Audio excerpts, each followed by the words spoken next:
Friends, कानून व्यवस्था एक ऐसा शब्द है जिसे हर कोई जानता और सुनता आ रहा है। यह शब्द हर इंसान के जीवन में सामाजिक पहलुओं के आधार पर बहुत महत्वपूर्ण भी है। एक दृढ़ और बेहतर कानून व्यवस्था अच्छे समाज और अच्छे माहौल का सदैव निर्माण करती है। किसी भी देश में कानून की व्यवस्था का होना बहुत ज़रूरी है, क्योंकि यह उस देश के राज्य, शहर, गांव और समस्त क्षेत्र में शांति बनाए रखना, अपराधों को कम करना, साथ ही साथ वहां के नागरिकों को सुरक्षा प्रदान करना कानून व्यवस्था का प्रमुख अंग है। पर फ्रेंड्स, आपने कभी सोचा है कि कानून अंधा क्यों होता है? न्याय की देवी के आंखों पर पट्टी और हाथों में तराजू क्यों होता है? और यह कौन सी देवी हैं जिनको हम बरसों से न्याय की देवी का दर्जा देते आए हैं? इस वीडियो में आज हम इसके पीछे के रहस्य के बारे में आपसे बात करने वाले हैं, तो बने रहें हमारे साथ इस वीडियो के अंत तक। हाय फ्रेंड्स, मैं सुधीर और आप देख रहे हैं द मिस्टीरियस वर्ल्ड।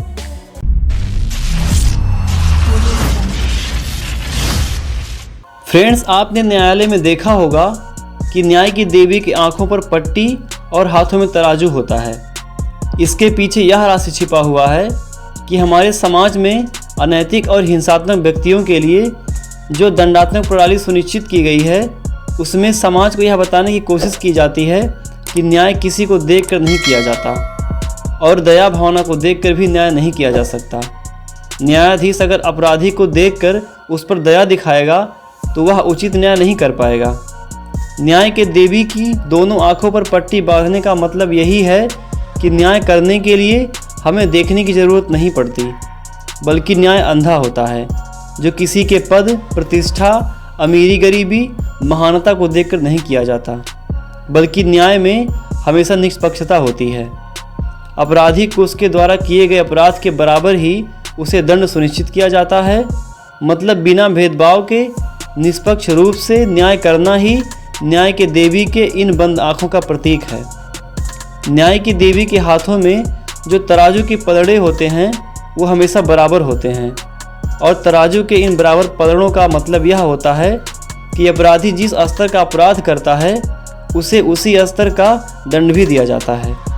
अपराधी द्वारा किया गया दंडात्मक कार्य ही उसकी सज़ा पर निर्भर करता है। मतलब जैसा अपराध ठीक वैसी ही सज़ा। न्यायालय के नियम सबके लिए बराबर होते हैं, किसी के साथ कोई भेदभाव नहीं किया जाता। फ्रेंड्स, न्याय की देवी के दूसरे हाथ में आपने दो-धारी तलवार जरूर देखी होगी। ये दो-धारी तलवार न्याय और विवेक के संतुलन को व्यक्त करते हैं। आइए बात करते हैं इस न्याय की देवी के बारे में, जिन्हें हम बचपन से ही पढ़ते और सुनते आए हैं।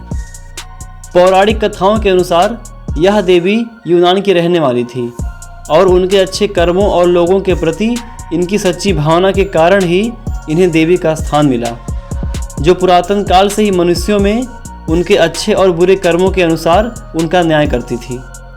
इनका नाम डिकी था, और इन्हें ही न्यायालय में आंखों में पट्टी बांधकर हाथों में तराजू लिए दिखाया जाता है। इनके पिता का नाम ज्यूस था, और वैदिक संस्कृति में ज्यूस को प्रकाश के देवता का स्थान दिया गया है। यूनान में इस देवी को डिकी के नाम से जानते थे, तो वहीं रोमनवासी इन्हें जस्टिसिया भी कहते थे। फ्रेंड्स, पौराणिक कथाओं के आधार पर ही इस प्रतीकात्मक देवी का स्वरूप बनाया जाता है, और इनके आंखों पर पट्टी, एक हाथ में तराजू और दूसरे में तलवार इसलिए दिखाया जाता है क्योंकि ईश्वर की तरह ही समान न्याय करने की प्रक्रिया मनुष्यों में बनी रहे, और सबके साथ न्याय और दंड समान रूप से हो। किसी के मन में कानून के प्रति कोई ईर्ष्या या दुर्भाव न पैदा हो, और सबके बीच न्यायालय और न्याय के प्रति एक दृढ़ विश्वास बना रहे। न्याय के इस देवी के रहस्य के साथ ही आज के वीडियो में इतना ही। अगर अभी तक आपने हमारे चैनल को सब्सक्राइब नहीं किया है तो फटाफट ये सब्सक्राइब करें और बेल आइकन को ज़रूर दबाएं, ताकि आने वाली वीडियो आप तक सबसे पहले पहुंचे। मिलते हैं अगले वीडियो में एक नई रहस्यमयी जानकारी के साथ। तब तक के लिए नमस्कार।